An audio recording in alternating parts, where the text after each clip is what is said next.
The ominous music that is playing now is our signal. Wait a minute, that's not ominous music, that's jazz. Well, we had ominous music for a moment there, and that's our signal that it's time for the Virtual Pipe Club weekly meeting. Doop, boop, boom. I'm their host, David Dorian Ross, founder of the VPC, and these are the fantastic regular crew. Say hi, regular crew. Okay, well, I'll take that as a participation award. We've also streaming live out to Facebook and YouTube. And, we've got two pairs of eyes right now. We had this debate, Chris, I don't know if you were watching the time we did this. On my little dashboard here, it's got an eyeball, which is supposed to indicate how many people are watching. And then it has a number next to the eyeball. And whenever it comes up as an odd number, I wonder if that means that, we have, I don't know, Moshe Dayan is watching as well. So, but I imagine pairs of eyes. Anyway, all of you guys over there on the live stream watching, welcome. You're in good company with all these people. And please be involved. We got a great guest today and something that we've never actually tried to do before with a pipe carver. And I'm not even going to tell you. You'll know when we get there.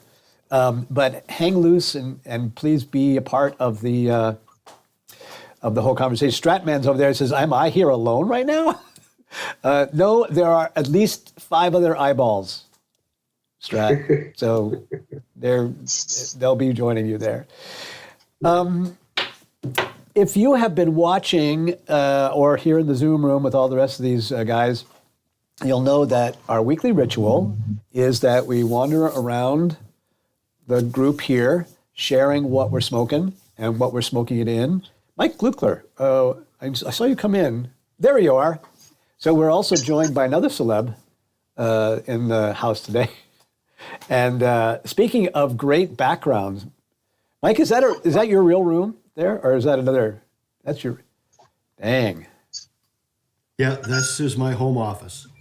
When I grow up, I want to have a back room like that as well. You're only 2 hours south of me. You're welcome. That's to visit right. Anytime. I can come up and visit now, right? Yeah. So, well, let's get started with our ritual there. A couple of guys have already done what they are supposed to do, which is to raise their hand to indicate that they are interested in sharing. And so we'll go around the room and pass the virtual pipe, and then I'll go last with my collection that I want to show off. And we'll start with Michael Tan. Michael, good to see you, sir. What are you smoking? You too. Good morning. I'm smoking my Maestro Cassica, and then I've got some Lane Black Cherry or Black Raspberry. Nice mellow smoke for first thing in the morning. And then why don't I pass the pipe over to Stephen Huffman?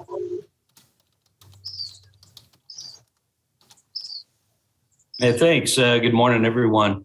I'm smoking a freehand Crone. I bought it on eBay. It looked really bad. Refurbished it myself, and it's been a great smoking pipe. And what I'm smoking in it today is some good old plum pudding. I've only had the special reserve before, so today is the first day I've tried just the original plum pudding, and actually I prefer it better than the special reserve. I may be odd in that respect, but recommend it. And I will pass it off to Sean. All right, good evening, morning, afternoon, everyone. Today is, I picked up the new Peterson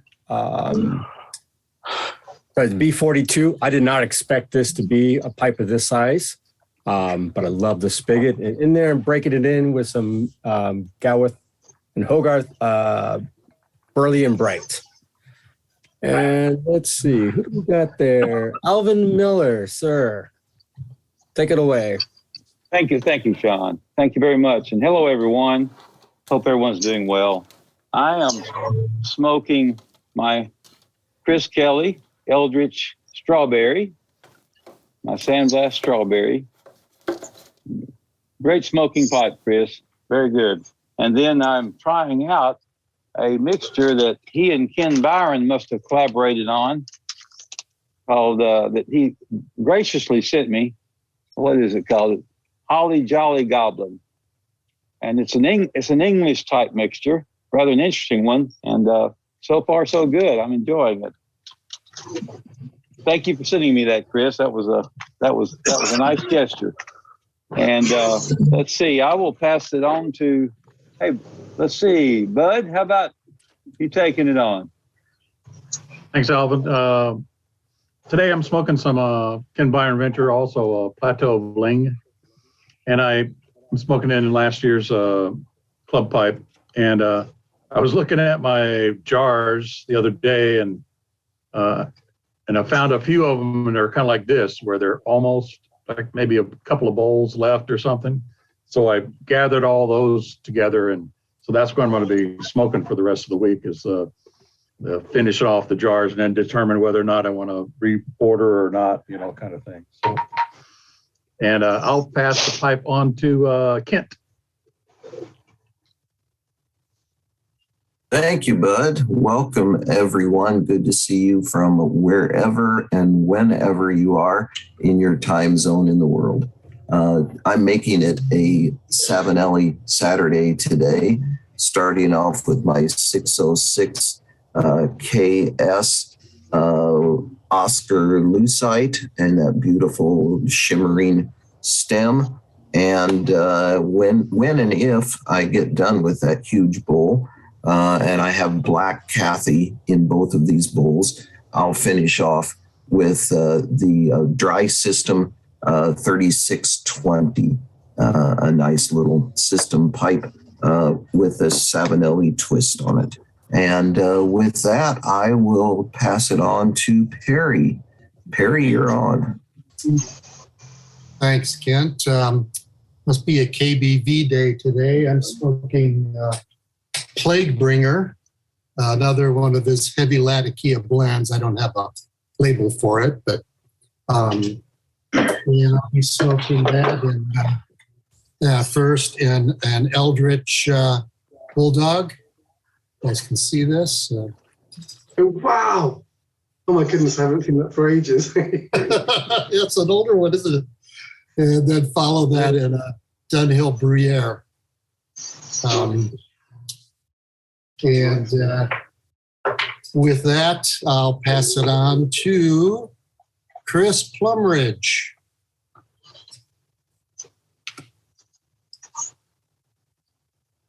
Thank you. So today I'm going to go with the club pipe. Got some Parsons blend from the Country Squire in this one. Really liking this. I actually have always been partial to the bent shapes, but the more I smoke this one, I'm really liking the straight. So I think the next purchase is going to have to go with a straight shape on here to kind of continue with this. Let's see, we'll send this over to Janos.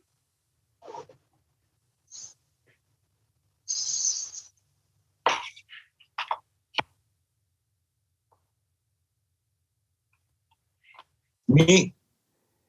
No, the other Janos. Yes, Yeah. you. Hello, everybody.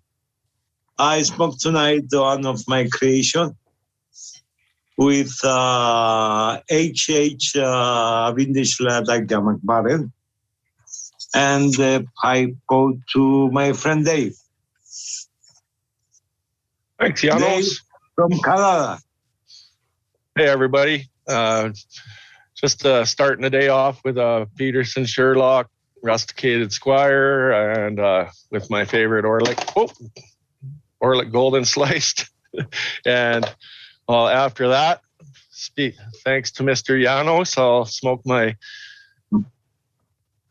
bamboo poker, and I'll be stuffing that with some Watch City Cigars Old Dominion, which is quite a unique blend. I don't know who's here tried it, but my wife seems to think it smells like horse barn with all the included accoutrement that comes with horse barn, but I think it tastes delicious. So anyway, who's got their hand up here? Let's have a look. I don't see any hands. Kevin, have you gone yet, sir? No, sir, I have not. I didn't have the hand up, but now it is. Just good morning. Just starting off with a old basket pipe and some 10 Russians that I can't smoke in the house. So I got to hold off on that. And then we're going to throw in, I'm going to try out this old TD clay that I picked up at an antique store. So we'll give that a whirl and see how that goes. Nice. I love 10 Russians. That is a smoke you have to do outside, though. That's a Yeah, absolutely. It is absolutely. Let's pass off to Sean. Thank you. I'm just getting set up right now. I just broke open some Bengal slices. I'm going to smoke it inside of a, that is a moonshine pipe that I've got. And let's pass it off to David has his hand up, it looks like.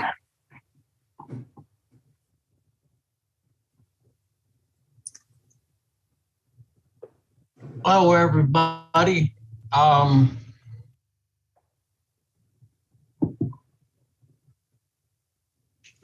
David, you just turned your, you just muted yourself. I know. I don't know why that thing happens because I never turn my hand on. But pass on me because I cannot even show you what I'm smoking. I'm smoking a Aston with some Sunbird right now, but I will definitely get another pipe soon. And I don't know why my hand is on again because it's not me. So let's say who can be next? But have you been there yet? All right. Again, I don't know who that David is. Another celebrity, obviously. I don't know because I'm not doing anything myself. Speaking of celebrities, hey, Mike, what are you smoking, sir? You're smoking some Escudo, yes? Correct. And I'm almost finished the third bowl of the day, and I am smoking it in a Costello. Can you hold that up? What I'll smoke the rest of the day. Can you hold up the Costello so we can see which one that is? Oh, that's nice.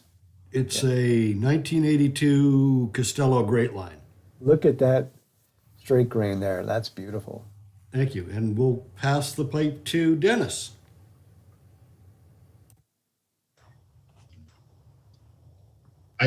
Okay, can you guys hear me? Yes, sir. Okay, because I got this little microphone thing here, and it doesn't have a light that shows whether it's on or off, so I wanted to make sure. Question to the guys. I am no longer able to put my hand up. The option to do that on my Zoom page is gone. Am I missing something? Yes, you, as many people do, need to remember to update your version period. They come out almost every 2 weeks with another version, and then you might look. So I know where you know this, so I'm just saying it for everybody else. If you go down to the bottom of your Zoom window and you click on reactions, right, and then underneath all of the other little emojis is raise hand. Oh yeah, except I don't have that. And what version do I have to get? I assume you're saying VIRGIN. I'm not even. Oh, I'm sorry. I'll second that. So for those of you who are watching, perhaps in the future, week by week, my buddies here are trying to get us kicked off of our PG-13 rating. So good try, Dennis. Are you on a... Well, that's what he meant said. An unsmoked briar. He meant an unsmoked briar. Thank you. How do I update the version?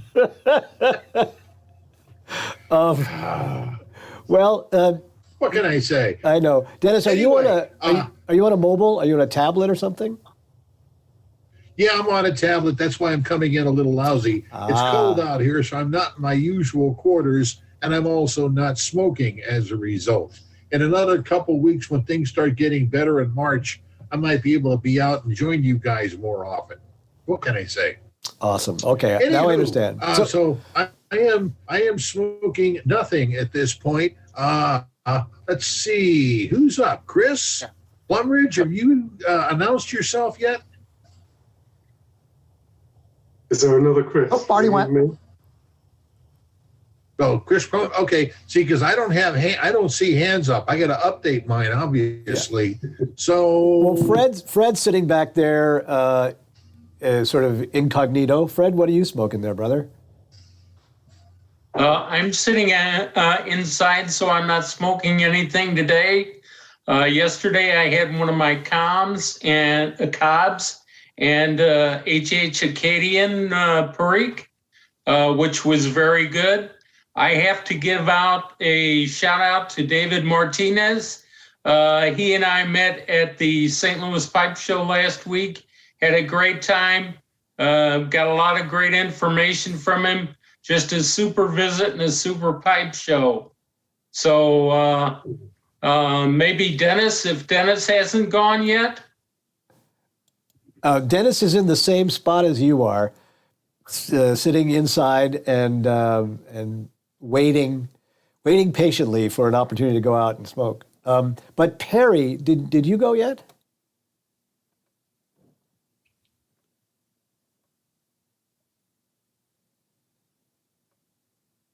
Hey, David, there's a new... yes, I did.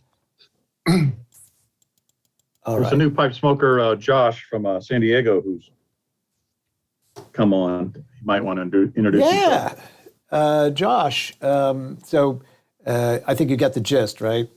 We are just sharing what we're smoking and what we're smoking it in. Can you hear me okay? Yes, sir. Okay. I'm Josh, and I've only been smoking for, I think, 2, maybe 3 weeks now. Right now, I'm using the first pipe I bought. It's a little $8 Missouri Mercham, however you say that. And I'm smoking the first tobacco that I smoked too. It's called Entertainer, and I got it Liberty Tobacco. It's pretty good. I don't know what's in it, but it's pretty good. And I'm new to this whole thing, so it's good to be here. And yeah, welcome. This, if you're new, first of all, we always love to meet new people in the group and also new pipe smokers. And this group of guys is very generous and lots of wisdom, lots of knowledge, happy to share stuff with you. One reason why we do this sort of pass the pipe thing, not only just to stay like connected, but also I always learn something, like somebody's got a new blend I've never heard of before, and I'm like, I got to try that, man. So so come back as often as you can and hang out with these guys. Thank you. Yeah, you bet. Who have we not heard from today? Well, let's just jump right to Chris Kelly. You're right. Hi. What are you smoking today? Today I'm not smoking anything. I'm just coming off the tail end of a bit of a cold, so I haven't smoked for a few days. But last week I've been mostly digging into the C&D Red Carolina, Red Carolina Flake with Perique. Now that's been my go-to blend for the last week or so, yeah. Awesome. Well, we're going to go back to Chris in just a second here, but I'll back clean up on the pipe smoking. By the way, there are a bunch of people on the live stream on YouTube, and Anthony Addison is over there saying he's smoking some Peterson Nightcap in the Savinelli, Clark's favorite. I'm not sure if that's kosher. Can you smoke a Peterson in a Savinelli? I think there might be some religious restriction to that. Anyway, I'm also inside, so I am not smoking either. But as soon as we're done here today, I will be outside, and then I'm going to go through my collection of Eldritch Pipes. And here is one of them. This is known as Opium. And no, don't have it reserved for that. Here is, what did we call this? A cutty? It is a cutty. It's some occasionally refer to it as a tulip because of the bulge and the nip to the rim, but it's essentially a cutty. Yeah, it's very interesting. So it's deceptive because it flutes up to this sort of tulip shape there, but you see that the rest of the bowl is quite capacious, and so it's got lots of room in there. My favorite so far is the bone crawler. This guy is really awesome. It gets a lot of use. And then this poor guy is oh no. The victim of a disastrous moment. But hopefully we'll get a replacement for him soon enough. And then just in celebration of today, I'm going to be smoking Dreams of Kadath probably in the bone crawler. Dreams of Kadath, if you haven't, there's aromas that you can get out of here which are fairly well known. There's it's got everything in it. This is literally a kitchen sink kind of blend here. It's got Darkfire Kentucky, Catarini, Perique, Virginia, Burley, and Black Cabin. I mean, it's like they just went and said, what do we got left over? Okay, scoop it in. But there are some really, really interesting aromas.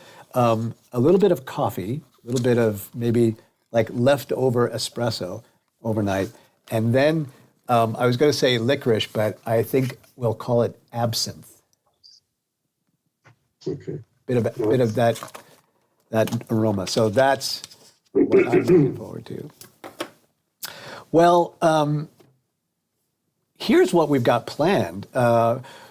Chris and I got together and talked about a few things, few ideas to chat about in today's meeting, in addition to just pipes.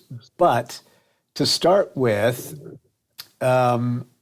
we decided that we would maybe take a look at some of his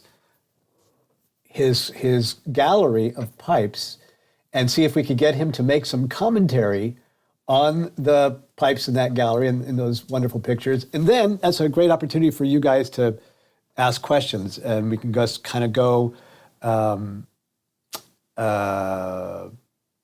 picture by picture. How's that? Does that work? Okay, yeah. So I am going to see if that's going to work. That's not bad here. I try. Speaking of kitchen sink, I tried putting enough pictures all together so that we could have Chris on screen. Chris, I'll bring you back the top of your head here in a moment here. But let's take a look at some of the pipes here. And I thought we'd start with some of the pipes that you have identified as your go-tos, as your classics. Okay, yeah, sure. Have we talked about the strawberry before? Actually, this is a bit of an odd one because I shape this one slightly differently to every other strawberry that I normally do. I think what you do notice is it's a half saddle stem on those, and for some reason, I've always done a half saddle stem. It just seems right to me.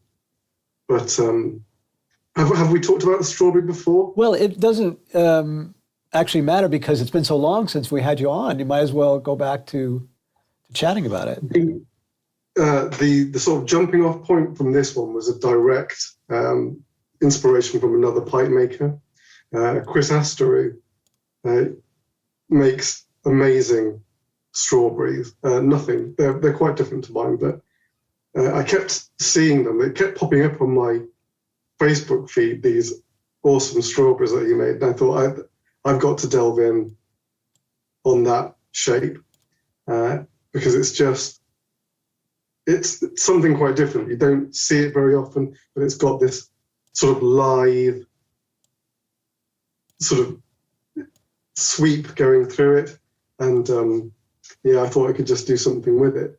Funny enough, that actual picture you've shown there is, I can't remember how that rendition came about, but it's actually more kind of heart-shaped than all the other strawberries that I've ever made. So and here's a couple of others that, just to put these into perspective. Yeah, oh, blimey, yeah, that's a real old one. Yeah, I love this one.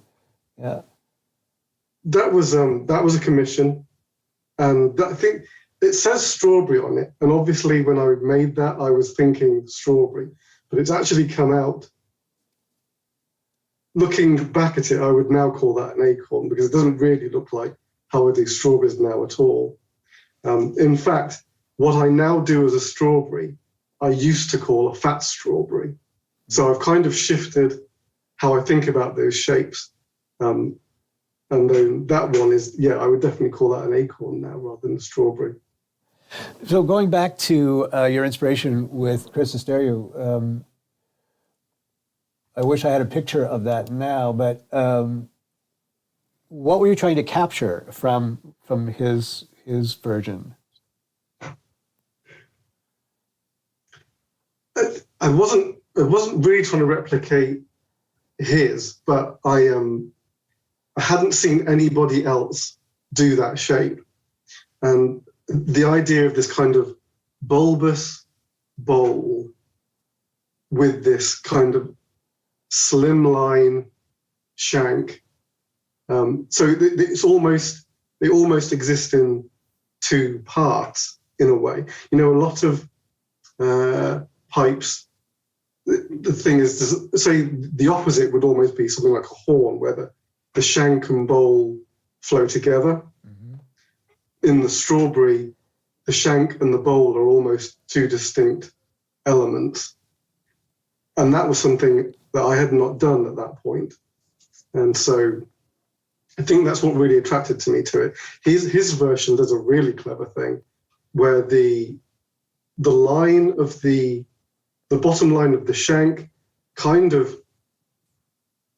becomes a spur off the bottom of the strawberry. So that the bottom of the strawberry kind of does a down and then almost a little kick off where the shank goes. It's a really clever design, but I thought once I'd seen the name strawberry and I saw the general idea, I thought this is something that I can put my own. I think I know how I could want to do it in my own way. So yeah.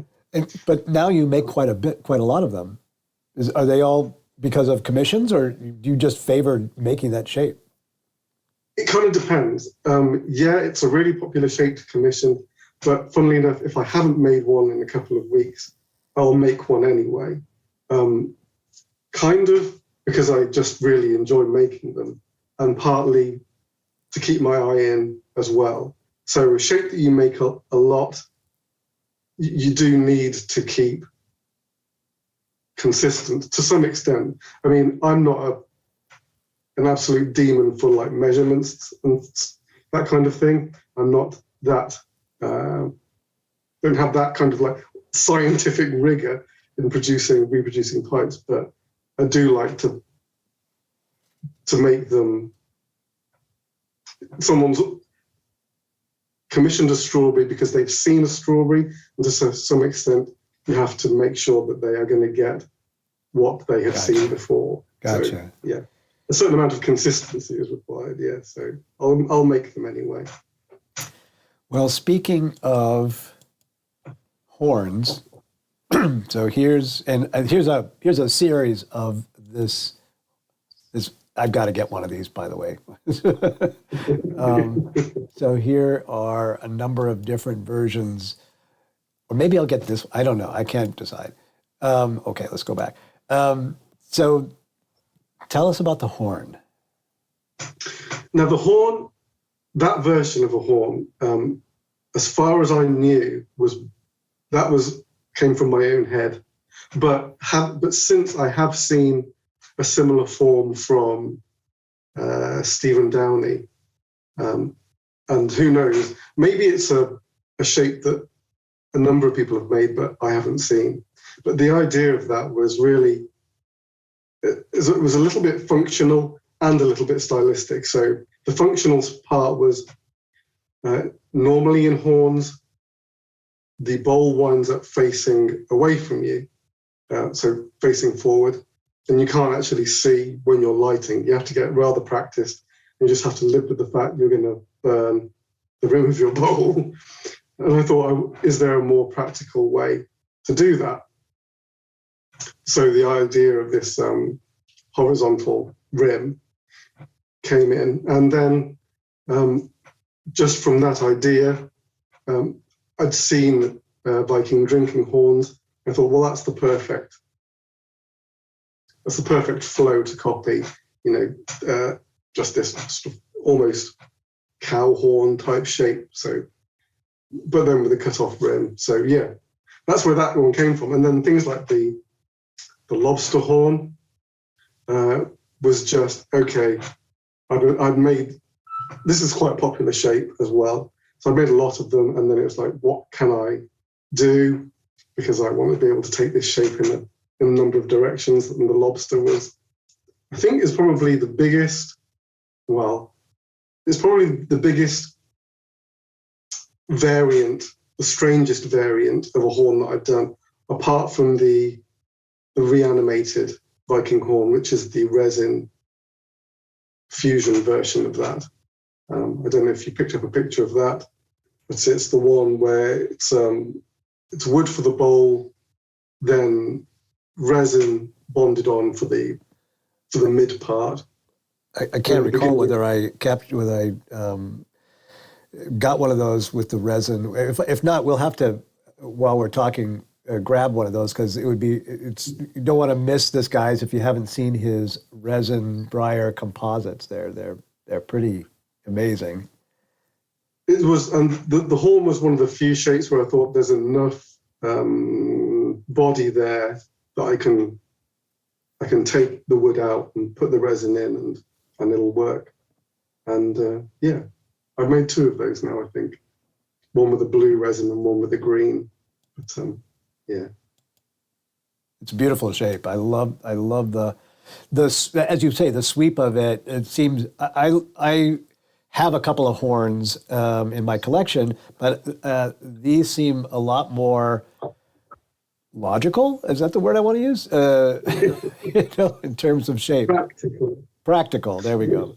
Practical. The only thing I would say about these is that they are large pipes.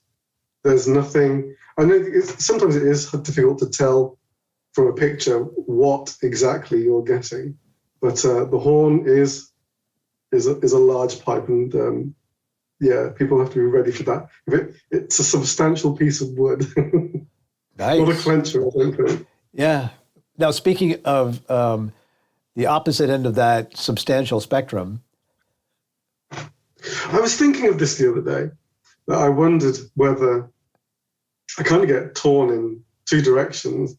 One is to produce the biggest bulk of wood that you can, and then the other is to go the complete opposite and almost try and, how can you make a pipe with as little wood as possible? Make it the most delicate thing that you've ever seen. And obviously the Slender Man is one of those versions. I definitely had seen Scotty's pipes. She's like the queen of the pencil shank pipe.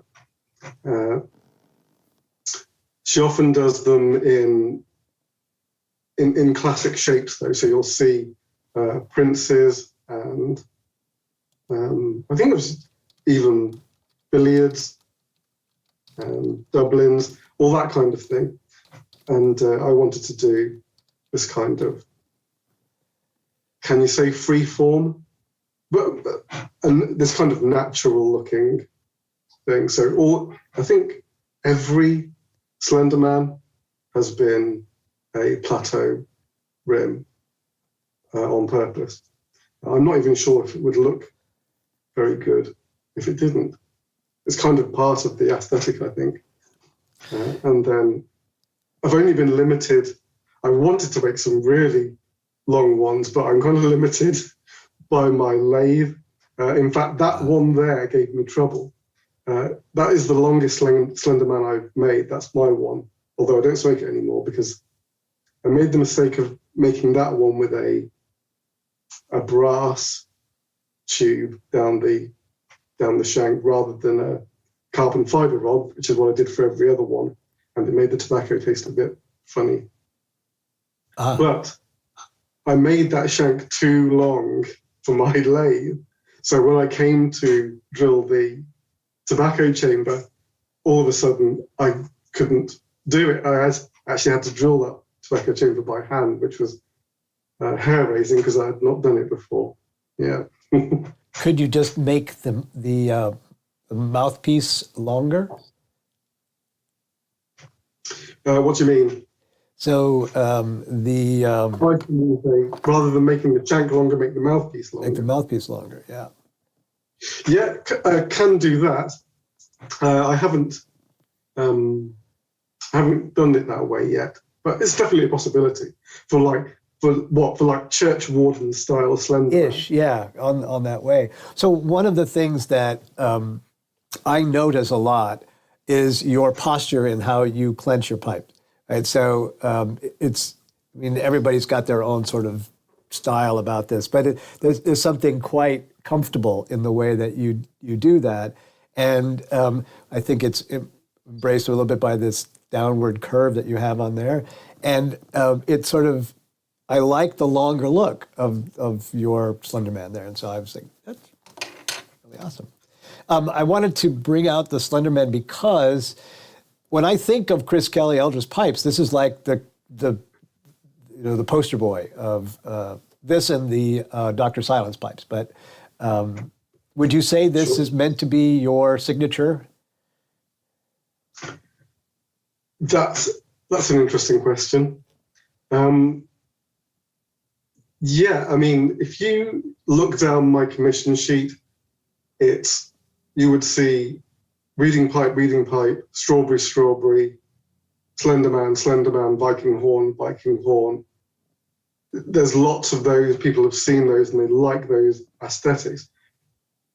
Different ones pulling people in different ways. Obviously, someone who goes for the Viking horn is after something different than the Slenderman, but yet somehow they all fall into my sphere of influence somehow. Can you say it like that? I suppose the Slenderman has become a signature pipe, but it's funny, these things. In a lot of ways, the pipe maker doesn't choose his own signature shape. It's kind of just, it's the shape that catches pipe makers' imaginations, and then, its popularity makes it the signature shape. So yeah, I guess it has become, but yeah. Yerki up in Iceland, Boris the Piper says when he thinks of you, he thinks the Slenderman is the first image that comes to mind. Okay, that's crazy, yeah. Because I haven't actually been making them that long. I think, okay, my memory's pretty terrible on this, but I think I've only been making them for a year and a half out of a 6-year pipe making career. So they're a relatively new shape to me. But yeah, that's cool. So then in contrast to the Slenderman, how long have you been making Dr. Silence? Yeah, I've been making that one quite a while. When did I make the first one of those? I can't remember. I can't remember when I first made those. But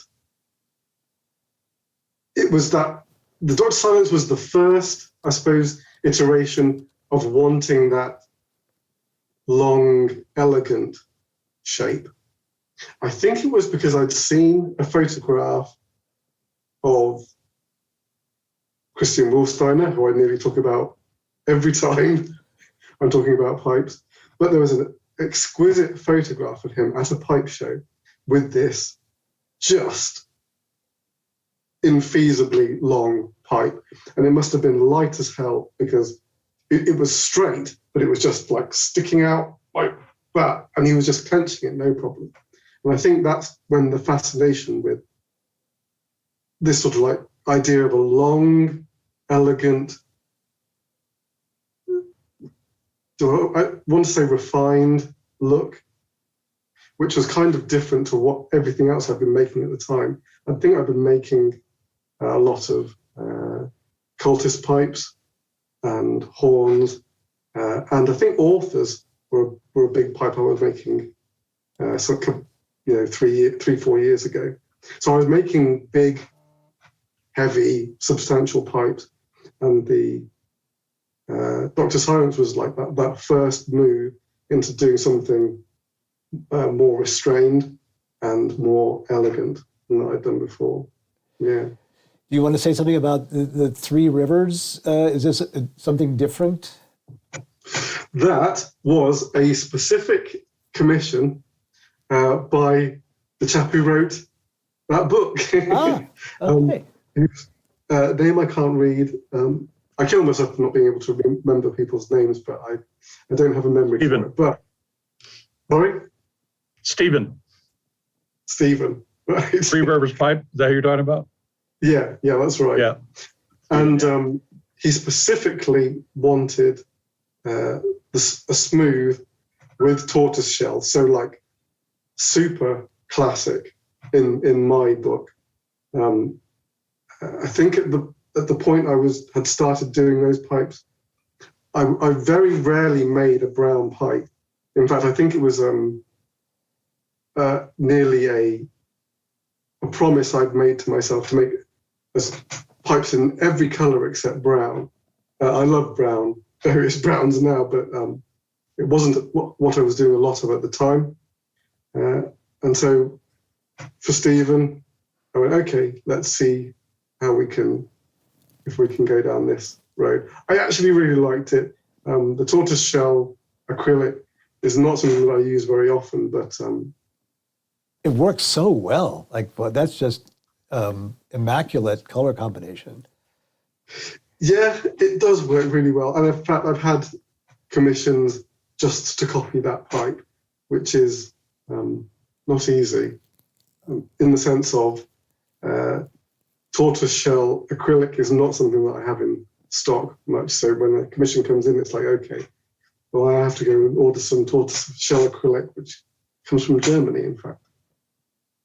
Super. Well, I want to pause here for just a second before we go on to some of the other shapes and talk about them.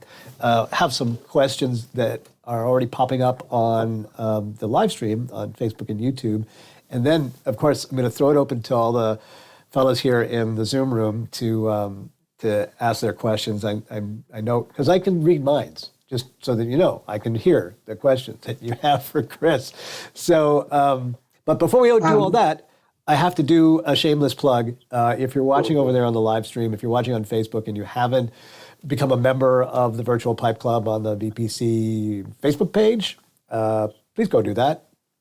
And please answer the questions. People are trying to join all the time and they don't answer the questions, and I just automatically say no, because you have to answer the questions. So answer those questions. And if you're over there on YouTube and you haven't already subscribed to the YouTube channel, I'm going to send Chris with lumps of coal for your pipe socks. That's what you're going to get tomorrow. So please do that. All right, so the question that I'll kick it off with, if you don't mind, comes from Sherry Lewis, who, by the way, Sherry says that when we were talking about the Slenderman and the Dr. Silence pipe, she says, I disagree. I don't think those are your signature pipes, that your Gothic style pipes are your signatures. So that's her opinion, and which total respect there. But her question was, if I can find where the question is, where did it go? How would you describe the difference between the horn, your horn, and Zulu? Yeah, there's a continuum of shapes that starts with a billiard. So this is how I imagine it anyway. You have this what's transition line, and at one end you have a billiard, and at the other end you have a horn, and the Zulu sits somewhere in between. It's kind of, you take that perfect sort of like billiard shape, and you see the Zulu, it starts to go, the shank starts to blend into the bowl more, so that distinct shank bowl distinction starts to dissolve, and then you get to the horn where there is no division. It's like a straight taper from the rim of the bowl to the button of the stem, and that's the way I think of it. The only wrinkle in that analogy is, of course, that the Zulu has an oval shank. So maybe we have to think about it. Maybe it's better to think of it as a lumberman. I think a lumberman is essentially a billiard with an oval shank. Got it. Something like that. That's how I think of it anyway. Sherry, does that help? We'll ask. Well, I'm going to throw it open to everybody in the group here for questions and thoughts and WTFs and all that kind of stuff. If you wouldn't mind raising your hand for me, that keeps it a little bit easier on me to do that. We'll start with Alvin. What's your question, buddy? Hey, man. Get myself unmuted. Thank you, DDR. Hello, Chris. Nice seeing you today. Thank you for joining. I have a question. I watch your YouTube videos when you introduce your new pipes. I notice that you're always smoke. A lot of the times you are smoking. It looks like an acorn of some kind. It looks like the brown pipe you referred to. It looks brown to me. And I was just wondering what that pipe was, because I haven't seen you make many of those. Maybe you do, and I missed them. There's so one of the nice things about being a pipe maker is that you can make a pipe for yourself that you would never sell, because it might break one of the cardinal rules. And my acorn kind of breaks the rule of having really too thin a bowl, in the sense of most people would want the wood on their tobacco chamber to be a little bit thicker. But and if I was selling a pipe, it would want to be a bit thicker as well. But I smoke my pipe when I'm working, and I needed it to be as light as possible. So I made it. It'll probably burn through one day. Funnily enough, it hasn't happened yet. I'm a little bit surprised, but it's not. It's not made. That pipe is not made to last a lifetime. It's made to be as light as possible, so I can smoke it without worrying while I'm working. And so that's how that pipe exists. Even when I make acorns for other people, I don't make them as slim in the bowl as it is on mine. But yeah, that's how that pipe came about. It was made so that I could smoke while I work. It did look very comfortable. You look very comfortable smoking it. So that's why I was. Yeah, it is. If I could just have a rack of those, I would probably be happy. Yeah. Cheers, Alvin. Perry, I see you've got your hand up there. Yeah, thanks, Dave. Chris, I've really enjoyed watching all your YouTube broadcasts. I really liked when you did the Lovecraft tapes or Lovecraft files. Yeah. You played those while you were working. That was a really good one. I hope you find something else you might do that's like that. Question for you is, you do a lot of different unique kind of pipe shapes. But you do, once you've done one, it seems like you do something similar again and again, even the ones that are pretty wild. Have you thought, are you looking at doing anything new or different in terms of the pipe shape or design that you haven't done yet? Well, actually, I brought a pipe. If you watch my latest video, you might have seen it already, but it's I called it the Kadath Relic. If you can see here, it has this kind of slim, elongated bowl that kind of flares to the rim, and this funky, let's see if we can show it, a star flare on the shank. And this guy is like 8 inches long. It's definitely one of the longer pipes that I've made. Plateau rim, and this kind of, I didn't know how to describe the rustication on it actually, but it's this kind of like ringed or fluted. It was partly design and partly a way of trying to take the weight out of the bowl. And it's kind of one of my current explorations of shape again. I suppose the way life works is that sometimes you go deep into producing the shapes that you've done for commissions and things like that, and then you find the time to do the new things. And in fact, I've kind of made a promise to myself over the last 3 weeks, I've done something new each week. I think the first one was the cryptid crustacean. I don't know if you saw that one. That was kind of like a crazy full bent one. That was the first full bent I ever made. And then last week it was a creeper, which was a bizarre fellow. And then this week, What did you say you called this one? this guy is called the Kadath relic. Yeah. So again, actually, I suppose this has a little bit of DNA with the Slenderman, in the sense that I was trying to go for this like slimline, sort of elegant feel, but going into something bizarre over this end. I'm not sure what the word is, kind of that describes that aesthetic, but it's like this thin. I don't know what it is. Maybe I'll have to go put my head in a dictionary to find the word that I'm looking for. But it's this kind of like thin, but elegant, but also creepy. Is creepy the right word? I don't know. Maybe just unusual is the right word. Oh, Yeah. I think we can go with creepy. Creepy's fine. I like creepy. Bud said just creepy. By the way, maybe unexpected. Maybe unexpected is the best thing. Yeah. yes, it's tramping through Mirkwood, and rather than seeing the elfin shapes, it has been degraded into some kind of spider web. That's my inner nerd coming out right there.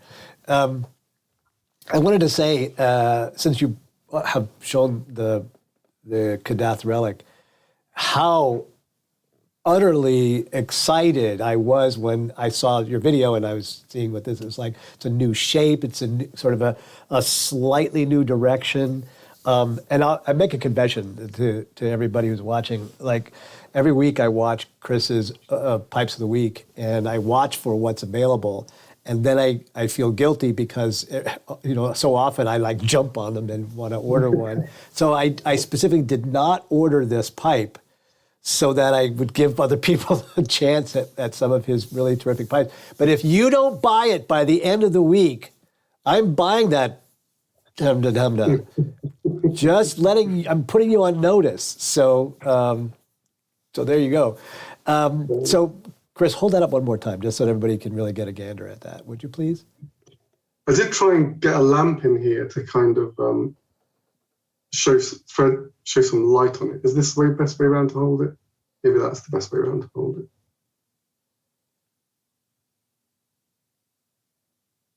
It's just amazing.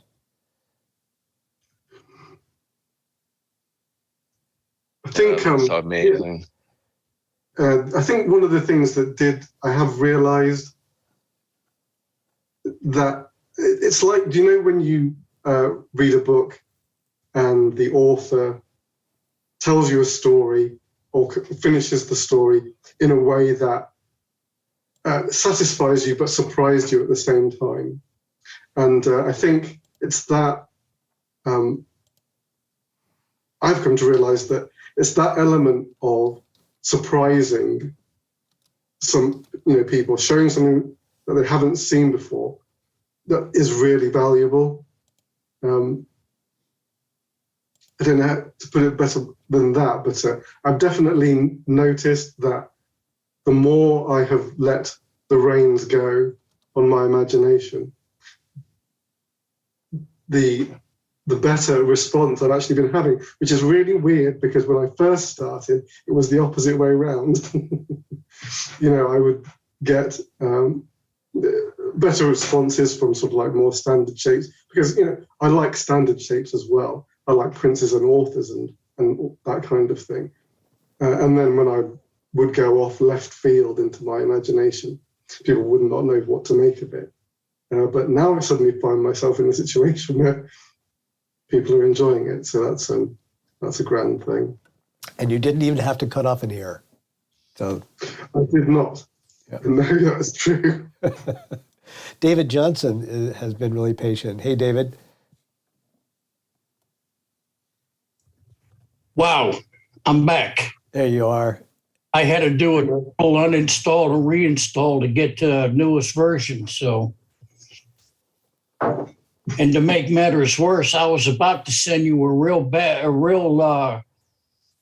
message because I couldn't get on, and then I realized I was a day early.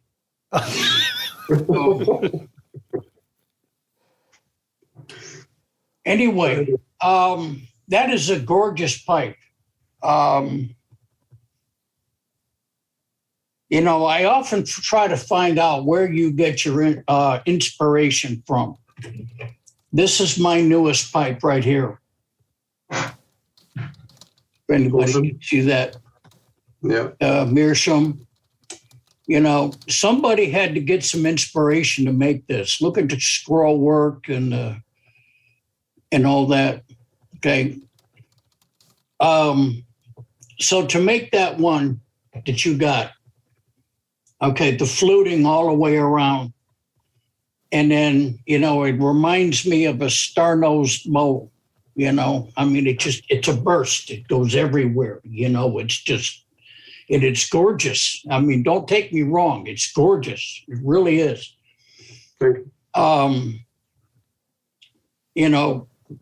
I guess my biggest question is, where do you get your inspiration from? Where did you get your inspiration from to make that?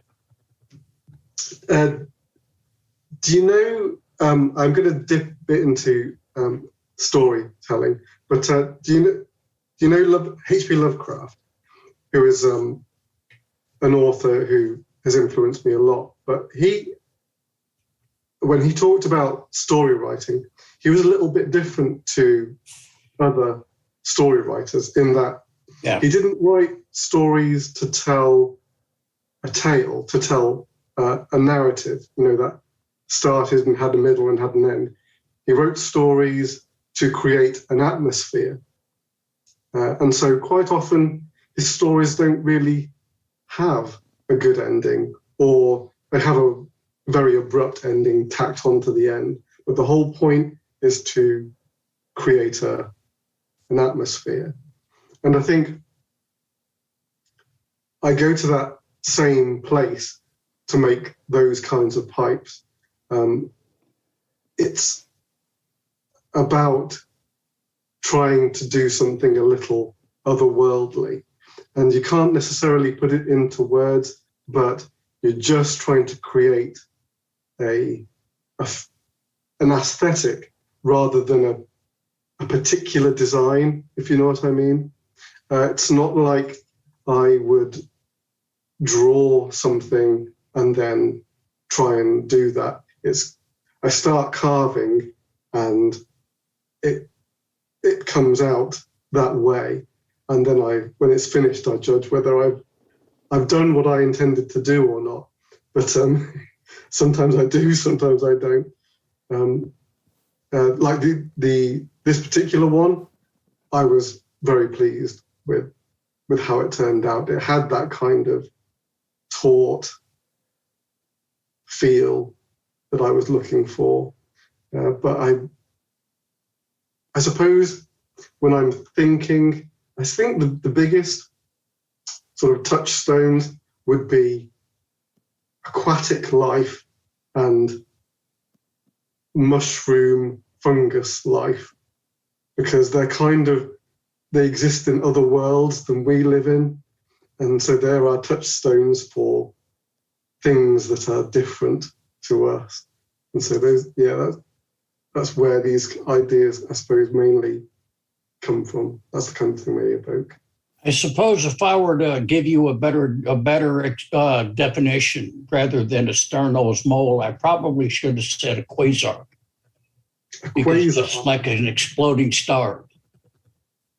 Nice. It just occurs to me that you, I think, sparked what I always think of when I think about your pipes, and that is when we have a classic shape, a billiard, a lumberman, a bulldog, or something like that. There is a tacit, implied story that we all know. It's Sherlock Holmes smoking his pipe. It's Winston Churchill. It's it's Bulldog Drummond. It's like we know that story. But your pipes are a new story. It's an unexpected kind of story, and that's really wonderful. It's really unique. I suppose for the Dr. Silence, although there was an aesthetic involved, part of the, if you like, literary inspiration was from, well, the reason it's called the Dr. Silence pipe is because it's from a story where Dr. John Silence is doing a psychical investigation, an investigation into a haunted house. And so it's those kind of ideas that you tap into. He was an investigator written prior to the era of Sherlock Holmes. So it is a story that people literally haven't heard for quite a long time. So I think people will see like the Silence reading pipe. Is that just a funny name I've given a pipe, or is it a thing? And then if you Google it, you will find Dr. Silence, and then you will find weird stories. And yeah, the Dr. Silence stories are a bit like Sherlock Holmes meets Dreams of Kadath. It's H.P. Lovecraft. It's sort of the two together. I've considered recording a Audible series of the short stories. By the way, if you haven't had a chance, you guys haven't looked up the Dr. Silence stories. They're delightful. They're short. They're spooky, but well worth reading. I see Fred has his hand up. Fred, let me pass it on to you so I don't monopolize the conversation here. Chris, you have an association with Ken Byron and some of the blends. Can you tell us a little bit about that and the creativity that goes into that? Do you know what? Funnily enough, it is. So we have an unusual relationship. I think Ken would agree. But we both really enjoy the, what would you call it? Creating I want to say mythology, but I don't, it's not quite as strict as that. It's more of a vague feeling, but we enjoy this kind of fantasy, dark fantasy element to things. And so we met at the Chicago Pipe Show a couple of years back. Is it 2-3 years ago? You can tell how bad my memory is. And we were chatting then. He made a blend for my pipe table. What did he call it? Oh, it was Herbert West's Best. And it was a blend with, is it Candula? It's the green cigar leaf. But obviously the color green was really associated with Herbert West and his reanimating solution. So you can sort of see, like, we really enjoy these elements that sort of tie stories together. And so we were talking again on the Speakeasy Pipe Forum. Yeah. And I said, okay, shall we do a little range of tobaccos? Because, I just think that we could create some great sort of imagery and blends that go with it. He loved the idea, and we've just been chatting about little ones ever since. I think the very first one was Dr. Silence, The Patience of Dr. Silence. That was the first blend that we did, which is a really lovely one. I don't know if it's still available, but he sent me a sample and it completely blew me away. And I went, yeah, that's just wonderful. And then what came after that? I think it was the Goblin mixture that came after that. And then he keeps putting twists on them. So there was a Halloween Goblin. And then as you saw, there was a Holly Jolly Goblin for Christmas just gone. And then I sent him a month or two ago, I sent him some ideas for a new blend. He hasn't responded to me yet. I guess he probably won't until he's either cooked something up or he decides it's not the way he wants to go. But yeah, we have a kind of like long distance relationship that occasionally gives birth to these new things. But he's a lovely and strange chap himself. Kind of goes along with your creativity of your pipes. So it's really interesting. Yeah, he's the spot on blender to work with me. Yeah, absolutely. Yeah. Very nice. Thank you. Cheers, man. Good question.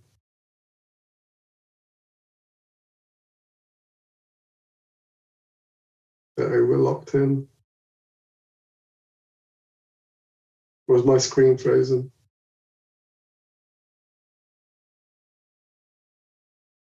DDR, you're on mute. Well, that would explain that. Thanks, Perry. Dave Hardiak, I saw you had your hand up there. I just comment on Brother Johnson's statement about the quasar on that Kadath pipe, and it's a pretty apt comparison, spiraling accretion with black hole from which there's no escape. So, all the tobacco goes in and the smoke goes down and everything goes in. And after that, there's nothing left but oblivion in the bottom. So I just thought that was an apt comparison. Oh, Dave Hardiak with an unseen side of himself, not so prosaic as you'd like us to believe, sir. That is really perfect. Well, let me return to some of these other shapes. And if you guys have got more questions for Chris, we can save them until we take another break for that. Well, in our last episode, we were looking at the Dr. Silence pipes. Here's another glance at that. That's a really lovely color combination there. Yeah. Yeah. And then he was talking about fungi. Fungi, yeah. That's amazing. I have a whole series called The Poison Garden. That is where I was putting all my, I suppose, I won't go to say like fungal influences. That doesn't sound quite right. But yeah, so the shroom, that really came out of, it was letting the plateau lead the way, which was unusual for me at that particular time because I was always coming to the Briar with my idea. I would think, oh, this is the pipe I want to make. Now I have to get a block of wood and make it. And then I had this just flip idea of the plateau is really unusual on a lot of pieces of briar. You don't, as pipe smokers, you guys don't normally see most of it. But it can be really crazy and wonky and unusual, and sometimes at first glance sort of unwieldy, maybe unpleasant even. It can sort of like, produce lumps in strange places and cavities in others. And for the majority of the time, we chop that bit off and make a pipe with the rest of it. And I thought that would be a great way of making a pipe to the briar and showing off the kinds of pipes you wouldn't normally see. I mean, obviously, it's not just about the plateau. It's about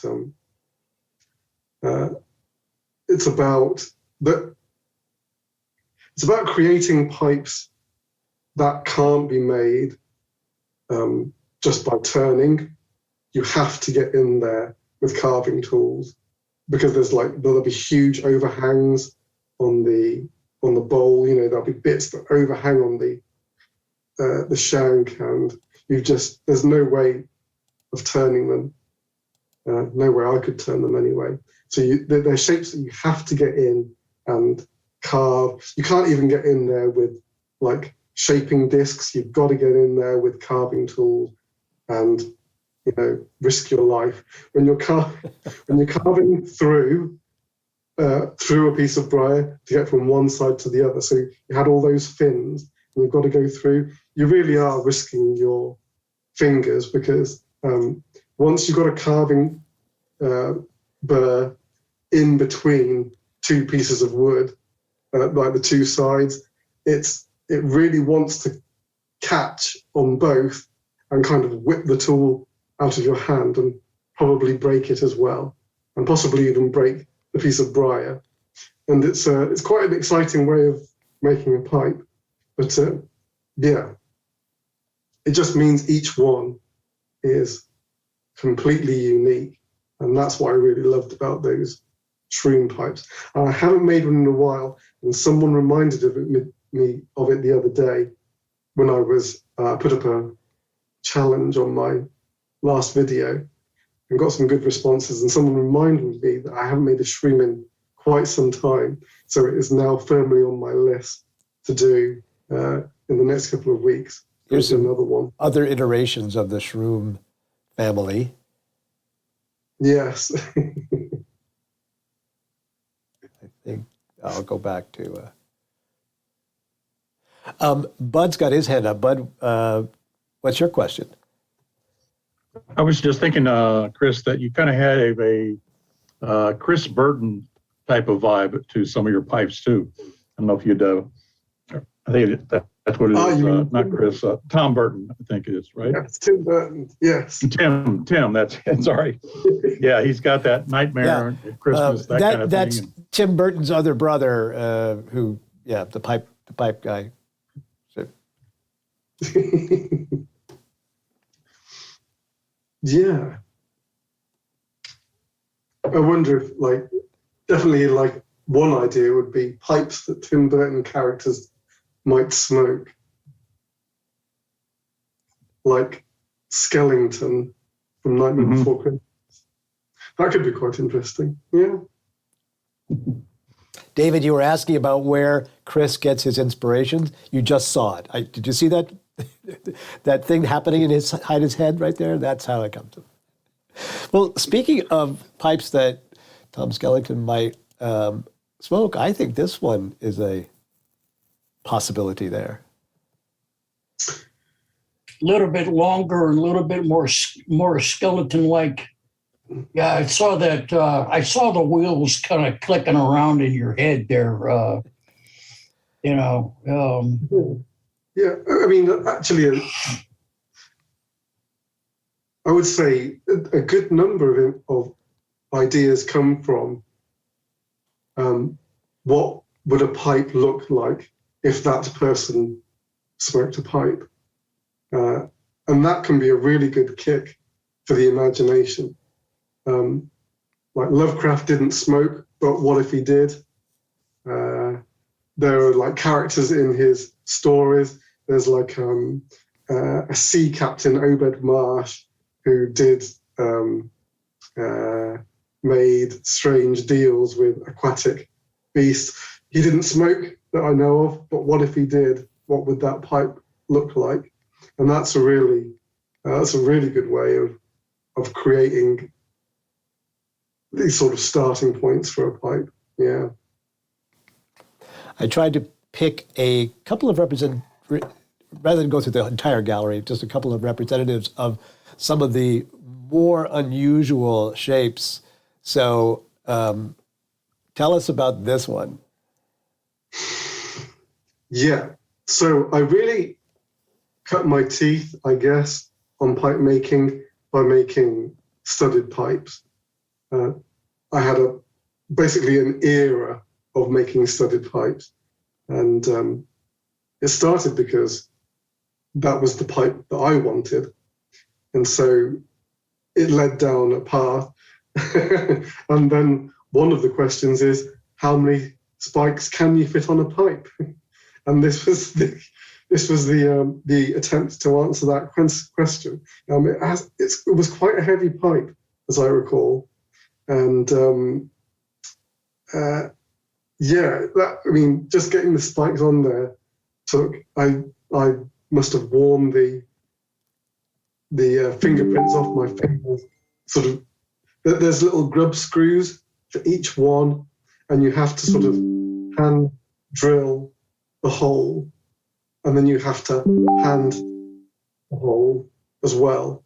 And it really hurts your fingers doing it for those. And but a lot of fun and eye-catching, I like to think. So I'm reading some of the comments that are coming through here, but so the first thing that struck me, the first question is how would you hold that pipe? And then, of course, the answer is very carefully. Do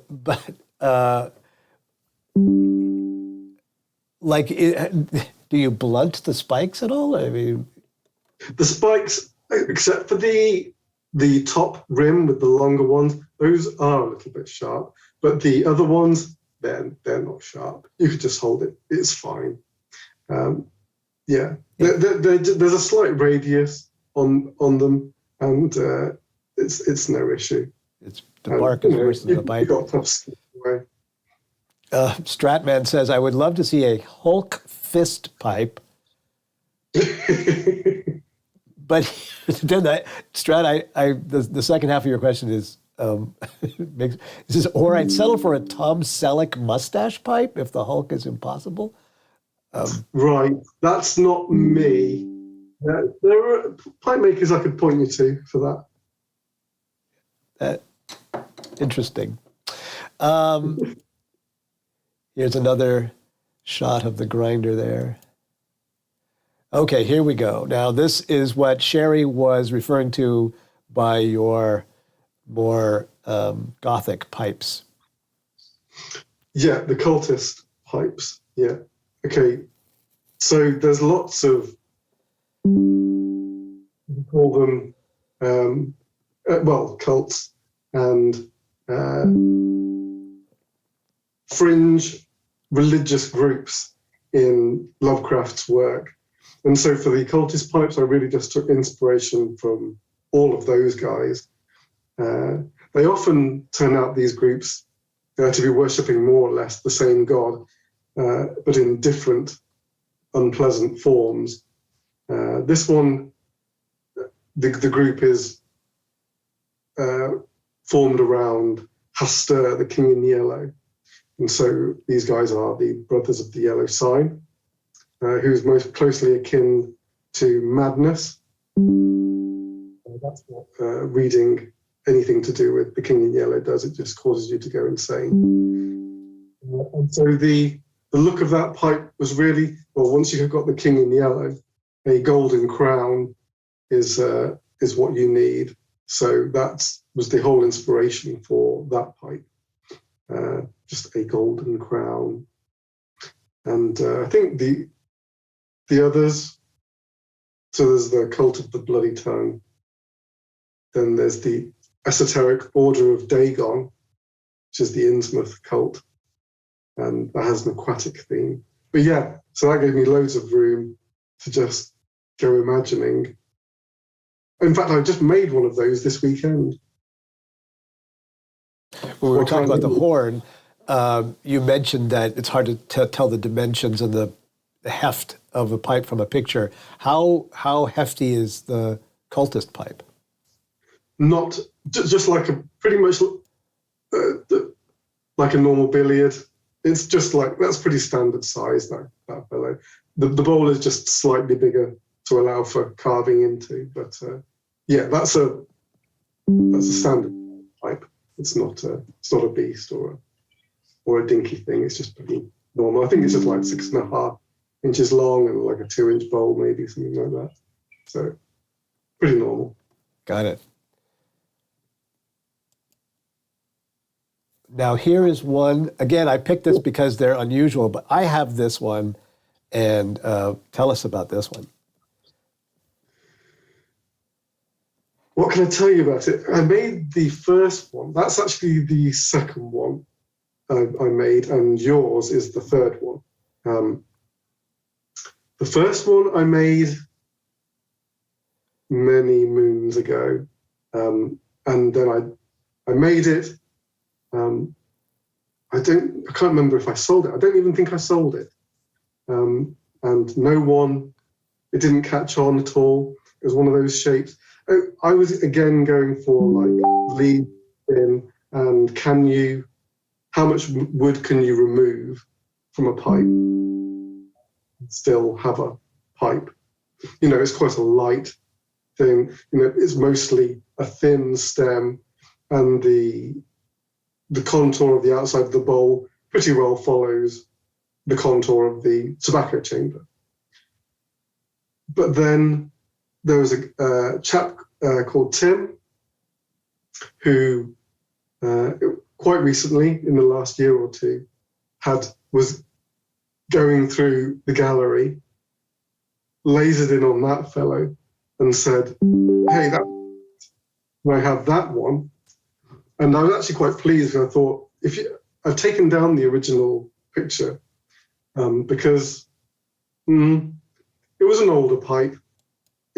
I didn't think it actually stood up against the test of time, and I was hoping to have a chance to retool it and do a better job, basically.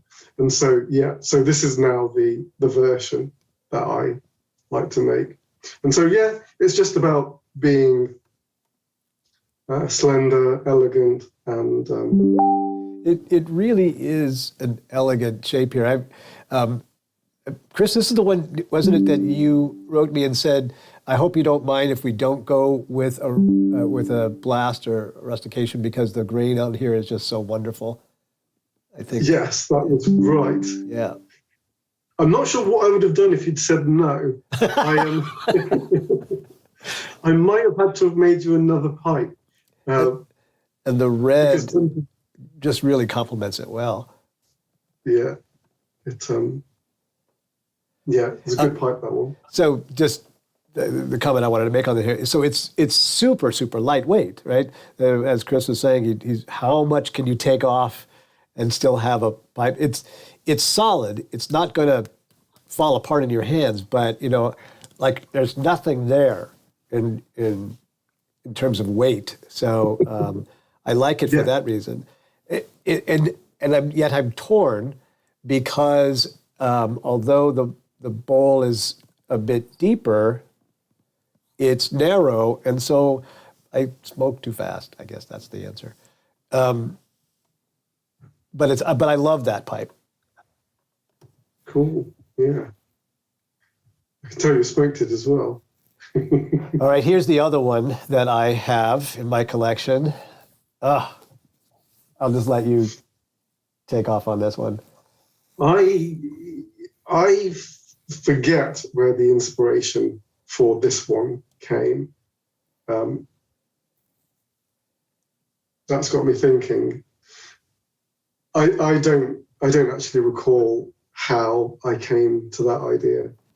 I think it was just I had time to do something that required a lot of attention, because again, those guys do require a lot of danger work, I call it, where you've got to get your carving tools in between a lot of spaces, and there's a lot of risk for, taking your finger out, or if it goes wrong, breaking a rib on the pipe or something like that. Things not going your way, and that's kind of it spices things up, It was a quasi sci-fi horror movie called The Bone Eater. Oh, right. And it had a lot of stuff in it like that. If you can imagine skeletons laying around and some monster going around and, looking for people to, eat and, eating their bones and all of that stuff. If you can imagine that type of thing, there was a lot of that sort of thing in that movie. That was a long time ago. Yeah. I think the only thing I can recall really from making that first pipe was just trying to create something with the feel of aged bone, so that it was like something that had been dug up. And so, fortunately, sandblasting can really give a lovely sort of natural texture. Quite often we use it just to reveal grain. But on that pipe, I did it just to give it this kind of aged look, both on the texture of the pipe and both sandblasting the color, so that it went from like this dark brown to the bone white of the briar. Briar, when it's fresh, can be quite pale, and I think it was on that pipe. And then, as far as the stem goes, I just use that as an opportunity to do something different again. So it's got these like fins, and I just liked carrying the motif of this kind of ribbed quality along the stem. One of the things I love about this pipe is that I keep discovering new details. Like there's so much work that you put in here so it's not exactly symmetrical, right? And I think on the rim here, there's some interest in detail and deliberate inconsistencies. So it's like, every time I pick it up, I discover something new that I really like. Yeah. The thing is, because that pipe stem is green, it's acting as a green screen. I was going to say that's the most amazing stem material I've ever seen with the chameleon-esque properties. I'll show it. I'll post it on the Virtual Pipe Club Facebook page, so you guys can all see what it looks like there. Okay, now I want to round this off with a couple of these collections, these pipe series here that you have called the Four Horsemen, and you've done 2 series now on this. Actually 3. Oh, actually 3. But there's not. But the third one isn't up on the website. No, third one's still on the Etsy page, in the Etsy shop. So I'm not going to describe these. Please tell us how these came about. So how the whole Four Horsemen thing came Let's start about. with that, and then each individual one, perhaps. Yeah, sure. It might be funny to think about this, but even though England is small and there aren't very many pipe makers in it, we didn't really talk to each other. I don't know why. Even at the UK pipe shows, we kind of just nodded at each other. And this was just the situation that I found when I arrived. I was kind of the newest pipe maker that I knew when I started. But then I started to get to know Ian from Northern Briars a bit more, and Mike from Blakemar a bit more, and Chris. So I started to get them from Chris Asquith. Started to get to know them a bit more, and I thought I have mentioned this before, but I was extremely jealous of the relationships that all the German pipe makers have. You know, they're such a lovely, close group. They really support each other. And I thought we've got to take a leaf out of their book, because working together we can just like do, you know, really new, interesting things that people haven't seen before. So we had a chat. I got them together. It was Ian I talked to first, I think. And he was absolutely all for it. In fact, he was like champing at the bit. Then we talked to Mike, and Mike's super easygoing. He was like, yeah, let's do that. And then we talked to Chris, and he was up for it. So we did the inaugural set, which is not on the website. I didn't take photographs of that I really regret now. But we did the inaugural set where we just all made our own pipes and put them in a box, just to see if there was an appetite for it. And that went as fast as you like. So then we decided that if we were going to go forward, we wanted to do a theme that would tie each box set going forward. So the first one was billiards. I think we did it first just because we thought, okay, that the billiard is the quintessential pipe. This will be all our takes on that shape. So what do we have? The first shape on there is Fanning, which is Chris Asquith's, and that is a mortar pipe. And if you know Chris Asquith, he nigh exclusively works in mortar. I think he's had a box of Briar that he's had for donkey's years, and he's never bought any since I've known him, which is really interesting. And mortar is super light. It's a really light material, and naturally deep black. Most mortar. There is some brown mortar, but certainly the stuff that Chris gets is jet black. Just a lovely pipe, and it's just uniquely Chris Asquith. It's kind of small in size. You know, he makes these kind of not miniature, but he just makes these. I almost want to say dainty, lovely, just little light pipes. And then, like the complete opposite,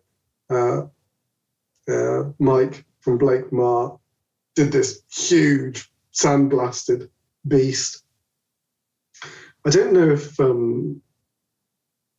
I don't know how Mike works. I think when he'd made this, I'd only been to his place once, and that was to talk about like rod stock that I make. And I've never seen him produce anything like this. I mean, I've seen his website, so I was just like, that's just amazing. The sandblast on it is just wonderful. The next one is mine, which is basically me going, oh, a billiard. I've got to make a billiard, but I've got to make an Eldritch billiard. And I was thinking about it for months. And I think I made a blackthorn horn was what I'd made before. And then I'd thought, can I apply that rustication to a billiard? And that was the result. I was quite pleased with it. And then the last one is Ian Walker, Northern Briars. He likes to make pipes on the large size, and it's a really generous billiard. Natural, smooth, and it was just that. He said he had planned to blast it, but just finished shaping it, no inclusions, straight grain. He went, I'm not blasting that. That's a smooth. And so there we go. That kind of made the set. Mortar, sandblast, rusticated, and smooth. You got the lot.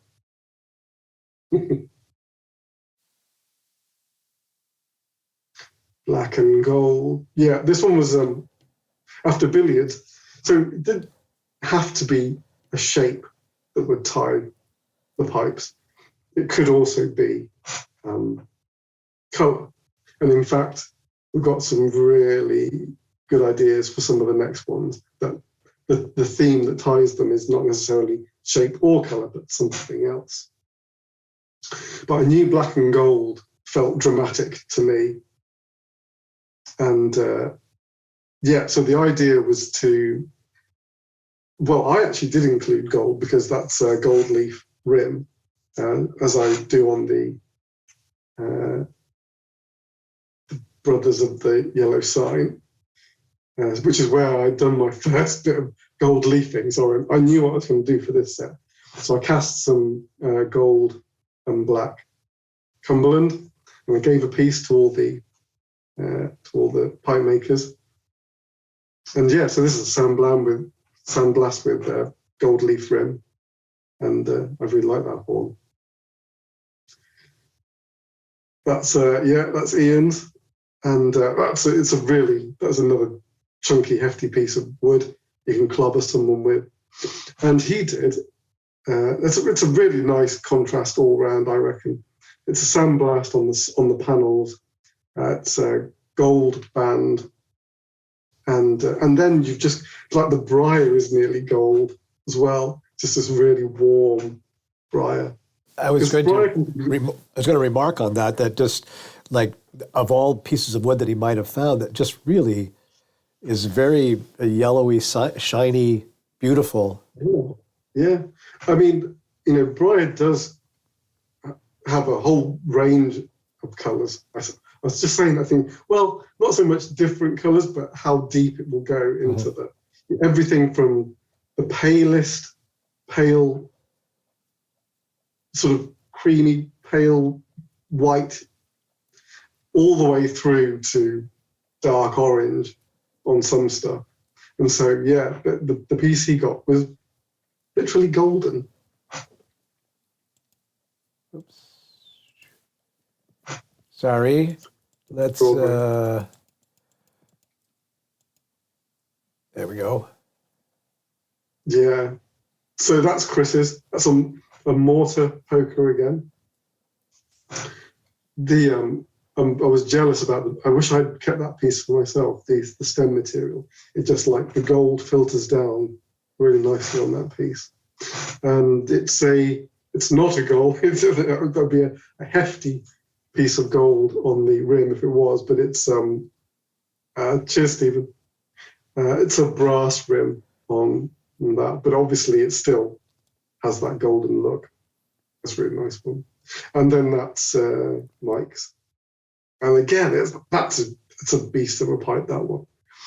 I don't know where he pulls these pieces of briar out, but yeah, that was the largest. I think I had trouble fitting that one in the box.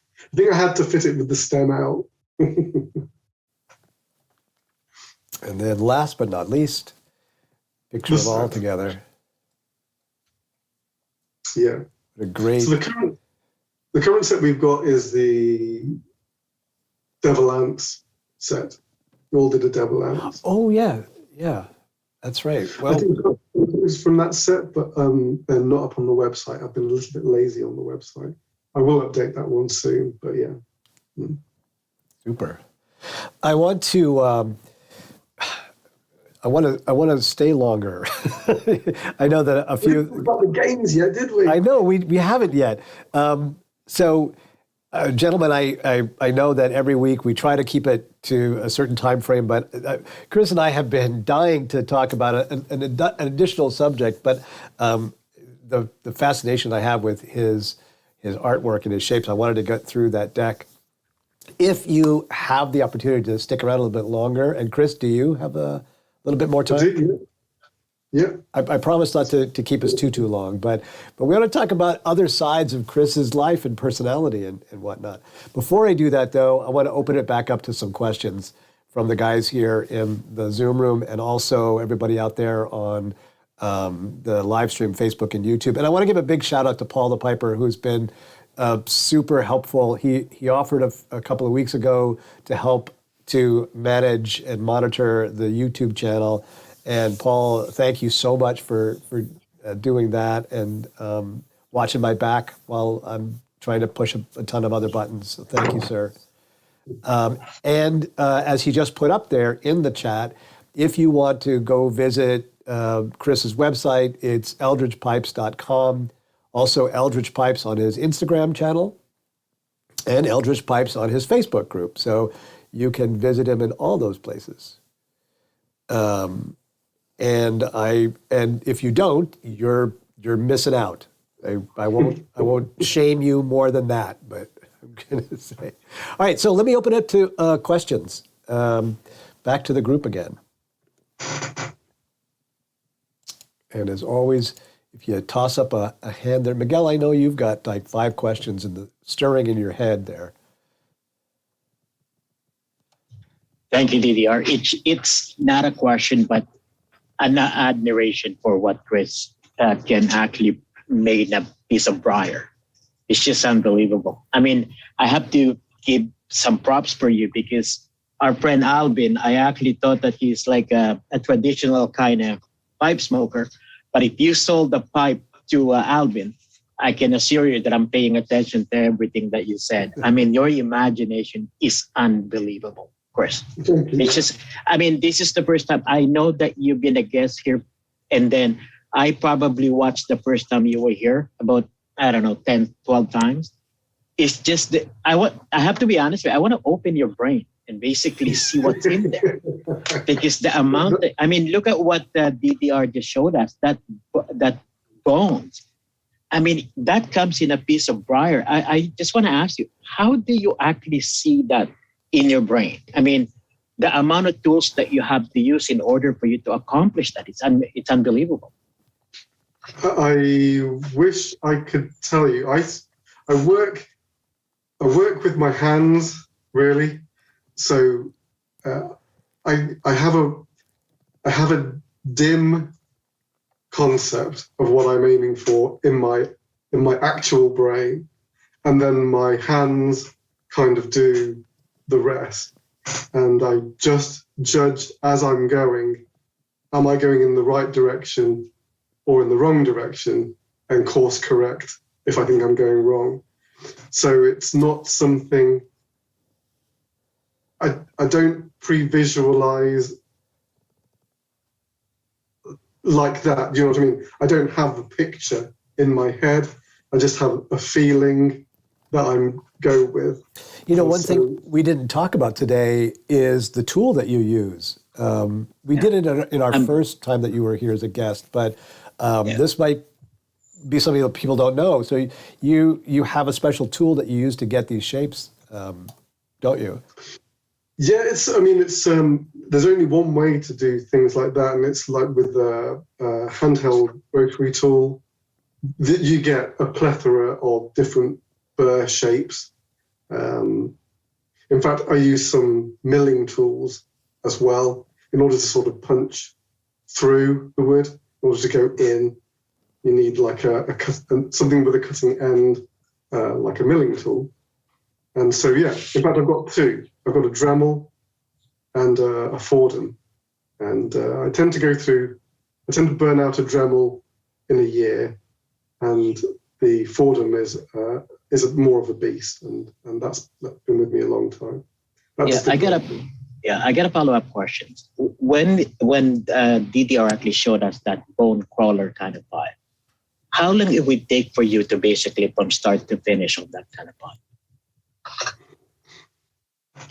The first time, when I'm sort of just feeling it out, that might take me 2 or 3 weeks the first time.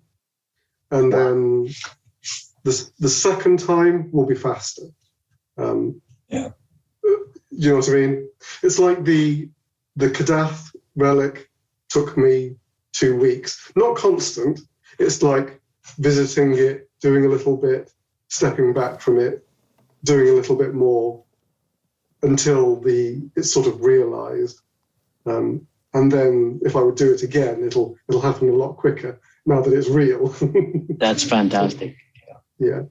But while it's still an idea, it can take some time to birth. Yeah. Thank you. I don't mind it. Super. Yeah, no worries. Yeah. Cheers, thank you. David Johnson, I see you got your hand up, brother. What got you into pipes, and what got you into making pipes? Okay, well, I can say the reason I made my first pipe was because I wanted a studded pipe, and I couldn't find one.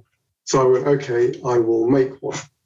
And I did buy just, you can get in a lot of tobacconists, they'll stock the pre-drilled kits. So you've got a stem stuck into a bit of briar, and it's got the tobacco chamber drilled, and you just need to shape it or do whatever it is you're going to do with it. And so that's what I did. I made my first pipe. I stuck some studs on it. It was the ugliest thing you've ever seen, but there you go. And that was my first pipe. Then, after I'd made it, I found that I couldn't stop thinking about it because I realized that I could improve on it. You know, I kind of met my expectation for my first pipe. I thought, I can do something with that. And that was the first pipe. That was the way that I got the bug. The reason it transitioned, I never realized it would transition into being my livelihood until that was just a sequence of events that I couldn't control, actually. Me and Steph had a kid on the way, and she was being paid more than I was. So we thought, what we're going to, we didn't have family around at the time. So we decided I would be the one, I'll stay at home and she'll work. I thought, well, that's fine, but, you know, I will need to be doing stuff. So, okay. So then I took a year. I took a year until the boy came along to get as good as I could before I started to sell. So I made pipes for a year before I sold my first pipe. And then after that, it was just, yeah, I was just the happiest I think I've ever been. Because it turns out that I don't have a natural affinity for working for someone else. I didn't realize that, but it was a reality. So when I was finally my own boss, it was like, yeah, this is my life. Couldn't have gone better. Super. Alvin, you got a question for your new humble pipe maker there. More of an observation. Chris, I have, and Miguel, you're right. I am certainly venturing out into the pipe world in terms of expanding my horizons a little bit. But I also have to say that Chris, the Dr. Silence is extremely practical pipe, and I'm an avid reader like you, epic fantasy and mystery and science fiction as well. And I can't imagine. I'm looking forward to the Dr. Silence pipes that you are going to be working on for me over the next several weeks. And yes. I did not realize, I had to watch a YouTube video of that pipe before I realized it was a sitter. And I guess yes. My observation is that you have made a very creative, you have built a pipe on a traditional billiard profile that has a creative flair that's not even obvious to me. So I commend you on that, because I've seen some sitters that weren't exactly, had a lot of flair to them. And so I would just compliment you on that. And I'm excited about having that pipe to do a reading, which I do a lot. So just wanted to make that observation. Yeah. Thanks, Alvin. Yeah. I'll get them to you as fast as possible. No way. Thank you. I'm just excited about it. Hey, Dave, go ahead with your question. I was just wondering with those the really intricate little skull tampers that you made? Are the skulls like hand carved with a tool, or is that like some kind of thing that you've pasted on top? So those skulls weren't made by me. Oh. Sorry to smash that illusion. I worked with a miniature modeler, and he made the little skulls for me. And if you ever saw the pipe stands that we made, he made those as well. Okay. But I still made the actual timbre, so I cast them in resin and turned and polished them. But they're delightfully macabre. Yes, but I can't take any credit for the actual skulls themselves. Yeah. No. Well, they're a suitable fit for a lot of your pipes, though. Like, they go with the theme of a lot of stuff that you make. So I just enjoyed them. Thanks. Cheers, man. Well, before we run out of time completely, Chris and I have been talking about this back and forth since the first time he was on the show, first meeting he came to, and I've been like conspiring in a way to get him back so that we could talk about this. And it's a little bit off of the pipe specific topic, but one of the things I want to do with our special guests is find out more about them as people. You know, we tend to zero in only on their craft work, but part of their craft work comes out of their personality. And so what else do they do? And so Chris has identified himself as a special kind of gamer. And so we want to talk about games. And this is such a fortuitous. So my oldest daughter, who's just graduating from high school here in a couple of months, who has always been a bit of a, very careful, a little bit controlled, a little bit self-contained person, went out for her first, she just turned 18, so she went out for her first night out by herself with a curfew, and what she did was go play Dungeons and Dragons. So I thought, of all the things, this is just perfect timing. So let's just start from the beginning, talk about, when you say games, what do you mean? I mean almost exclusively board games, but what I would call the next generation of board games. So this isn't Monopoly, Scrabble.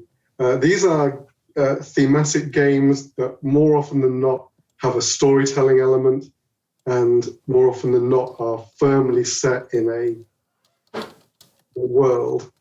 And so I was led to these through, the role-playing game that I played was Call of Cthulhu. No surprise there. So that was a Lovecraft role-playing game. But then that led to, role-playing is fine, but it's a kind of a niche thing. Not everybody is into it. Much more people can get on board with a board game. And I was introduced to a board game company called Fantasy Flight Games, and they just made all the games that had been missing from my life, and I didn't even know it. So I got a show. This was the first game that I went kind of head over heels for. And it is called Arkham Horror.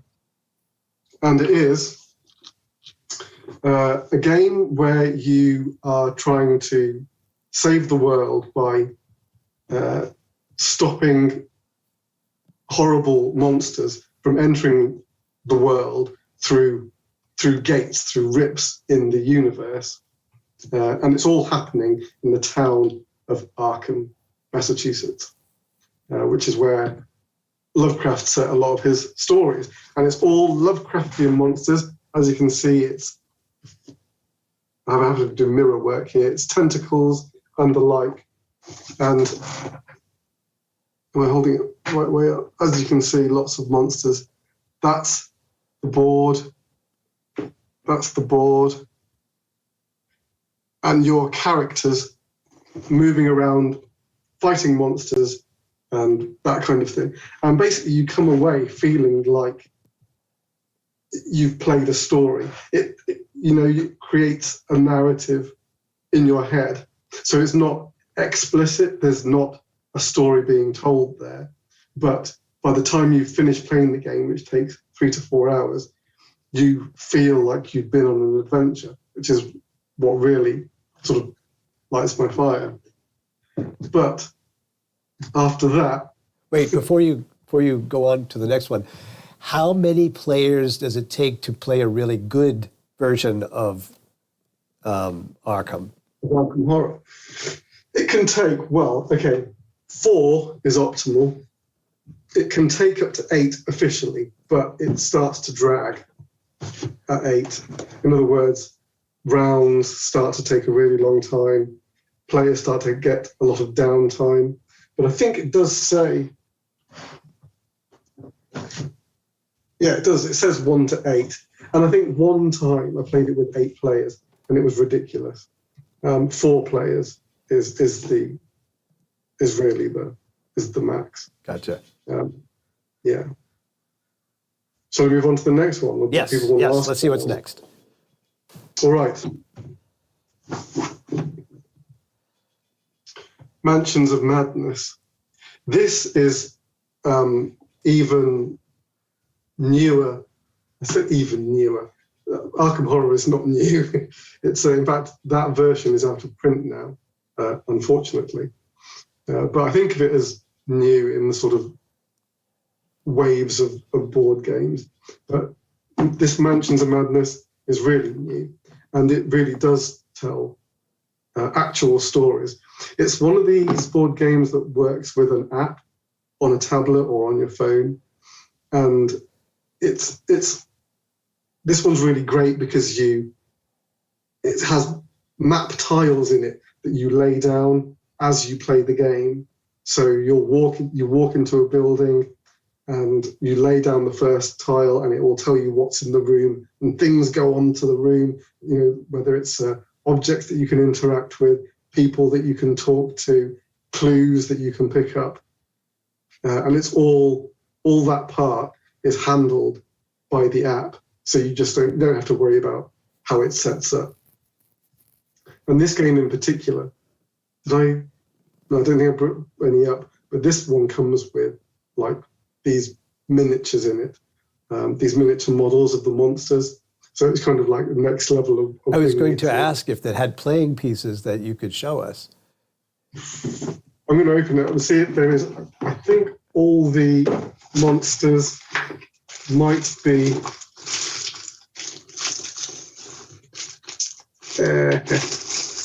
Yeah, I think there might be, but these are the character cards. They've all gone to the boys' room. So you can play as the magician Dexter Drake. Well, they all have special abilities. Who's that? Jim Culliver. Rita Young. So there's there's absolutely loads of, there's more characters there than I can count. Because every time an expansion comes out, it comes with new characters that you can play, and spells that you can cast, equipment that you can carry. It's kind of like a role-playing game in a box. I wish I'd had the forethought to show you some of the map tiles and some of the monsters. In fact, some of the monsters are really big, maybe even too big. But, they have to be proportionate. Cthulhu is a large monster compared to a normal human being. Now, have you been able to get Mike or Ian to play with you? No. Absolutely not. That's not their kind of thing at all. But that's not the only kind of game that I play. I want to show you, if I don't show you anything else, and I hope I do get a little chance. Have you come across Sherlock Holmes Consulting Detective? Oh my goodness. This is a really... This is like the first week that Tim is not here. That's right. We need to have Tim to see this game. Did any of you ever play the sort of They were the sort of fantasy, choose your own adventure type books. Did you ever, or were you aware of them? Yes. Choose your own, yeah. Oh, yes. Remember those very well. Yeah. Okay. So this is like that writ large for a group. So it comes, what happens is you get a map of Victorian London. You get, here's me now, see if I can find all the pieces. You get newspapers for a consecutive number of dates. So these are like full-page newspapers that will contain clues for particular adventures. You get, if I can find it, maybe I can't find it. It is a telephone directory that will give you the address and numbers of all the kinds of people you might want to investigate. And then, well, there it is. You get a London directory. So if you want to look up where the police station is, or if you found a suspect and you want to know where he lives, you can look him up in the dictionary. I played that one. The first iteration of it came out in the late 80s in a 3-ring binder format, but did you know there's a similar version but based on Lovecraftian investigations called Mythos Tales? Yes, and I have it. But I thought if I applied Mythos in absolutely everything I did, people might think I had a problem. So I thought I'll defer to Sherlock in this particular case. But yes, I have Mythos Tales as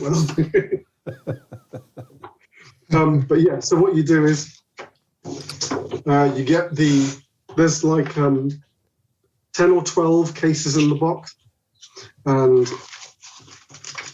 you read what the investigation is, and then all the locations are in the rest of the booklet.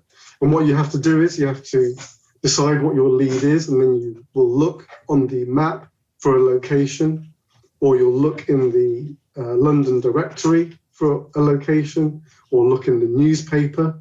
And then once you've identified what you think is going to be a good place to go, you turn to that place in the book, and it will either you'll hit a great clue there, or it'll be nothing and you've just gone off in the wrong direction. And that is a really great game that you can play with 4 or 5 people we've played it with. That's really great. And you really do feel like you're solving crimes. Do you have a favorite? Do you have a favorite? A favorite game or a favorite? Favorite game, yes. Which one do you wind up playing most? Well, right now, some games are harder to get to the table than others because of the play time. So, for example, Arkham Horror takes 4 hours. And so that, although that is my favorite game, that can be quite hard to convince people to play. Even in my game group, 4 hours is like that's a long time. And it requires people to be focused to get it done in that time. Right now, my favorite game is not a board game, it's a card game. And it is, it doesn't say it on here, because this is just a deck of, there's loads of different ones for this game. It's called Magic the Gathering. And this is a card game. So you have a deck of cards, and each card is part of your weaponry, I suppose, or army. So you'll have cards. I think that one's a spell. That's an enchantment. And the idea is really simple. It's a combative game. You just, yeah, someone knows it. I never know if people are going to know what I'm talking about or not. But yeah, Magic is not a new game, but it's new to me. And right now, it's the game that's captured my imagination. Again, you've got a deck of 100 cards in this format, in Commander format.